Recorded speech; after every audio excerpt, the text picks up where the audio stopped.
Welcome back to another Failure Friday. I am with A-Hole Productions. My name is Joanna Bronson, and I'm so excited to share with you something I've learned on my actor journey.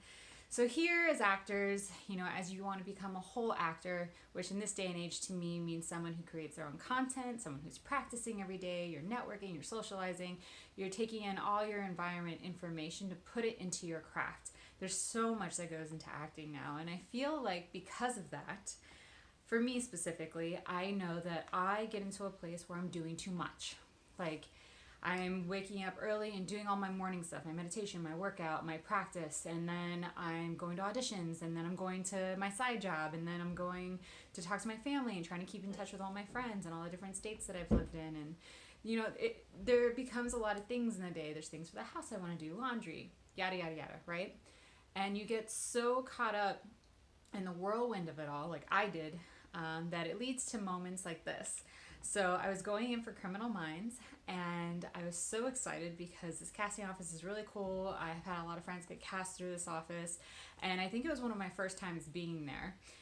But this audition came up at a time where I had been focusing on self-content for the last 6 months. I had given up the whole going to casting workshops, and I was like, I'm just gonna make my own work.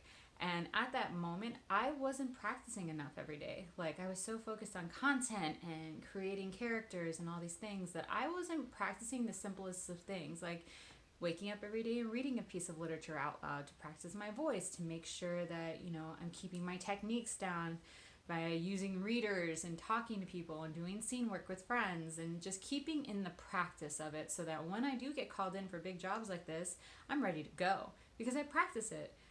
But this day, I was out of practice. I hadn't been in for a theatrical audition in months, and I had not been practicing. I mean, I'd been on set and working and, doing all these other things. But when you go in for an audition, as most of you know, there's a very specific set of skills that you need and you need to be prepared for because it happens so quickly that you need to know where your eye lines are, what your frame is, automatically the questions that you should ask for different pieces, if you're using props, if you're not, all these little things add up. And when you're not in practice, you could forget small things like making sure that you're cheating to camera, the smallest of things. Guys, I'm telling you, you could be the most practiced actor and you could be in a place of you've been on set for an entire year, maybe you're getting offers and you don't even have to audition anymore, and all of a sudden, or you're making your own projects or features and things, and then all of a sudden you get this really big audition and you have to go in, and all of a sudden, for me specifically, I realized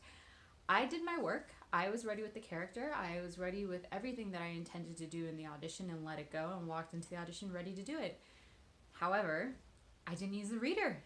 It was the simplest thing, the simplest thing. I didn't use the reader because in my scene there was 6 characters, which I placed most of them in 1 or 2 spots in front of the camera, but there was very specific moments that I could have been using the reader and I didn't. And I could feel it by the end of it, oh, the connection wasn't there.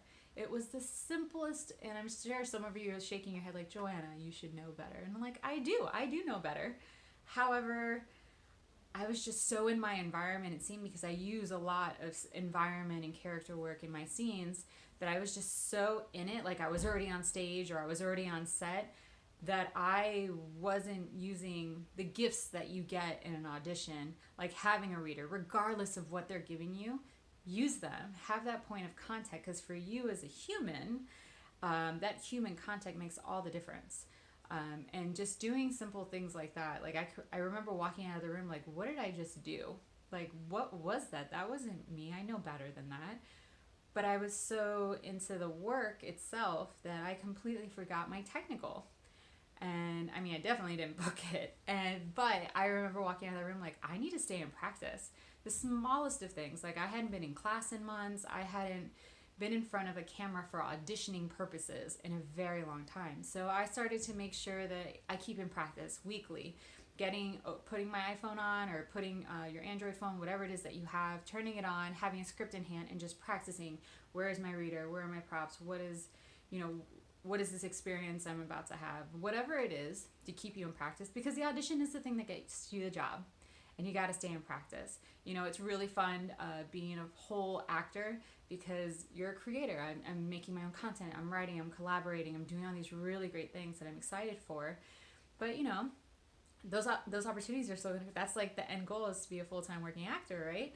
So you got to stay in practice. That was my failure. I didn't stay in practice. I was so in tune with everything else that I was doing that the main thing I am trying to do with my life, I kind of like backslided a little bit and wasn't practicing. So that was my failure. I hope that this has been helpful to you and that you remember to stay in practice. It could be the littlest thing, like you're on your way to work and you just have like a 1 minute monologue you're going over in your mind and you're speaking it out loud. You're getting ready in the morning and you pick a point in your room where you start speaking to that point, and you're walking around the room and speaking to that point the entire time within the speech or whatever it is that you're working on. There's so many different ways to practice in your daily life that don't mean that you need to sit down and do it. You could be walking somewhere and practicing. You could be doing so many things. So I highly recommend at minimum 10 minutes a day you should be practicing your craft.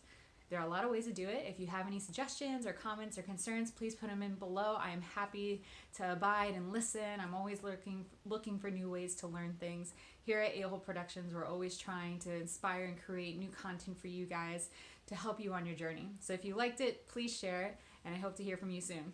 See you next time, guys.